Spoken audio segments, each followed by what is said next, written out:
This is exactly how I fixed my Minecraft mobile app not responding. So what I had to do is to actually close my Minecraft mobile app, and instead I went to the settings app on my phone here, as you can see.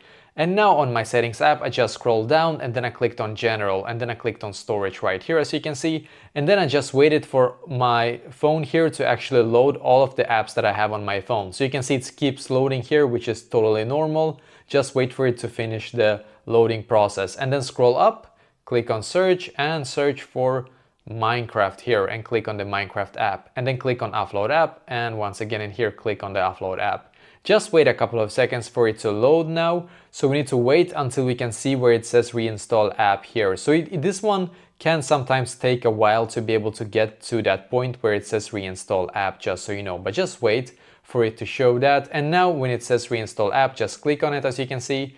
And now what you need to do is to just wait on the Minecraft app here. You can see it says loading here for me. So we need to wait for it to update to its absolute latest version. And now, like after it's done, you can go back and try once again, and hopefully that will be able to fix it for you as well.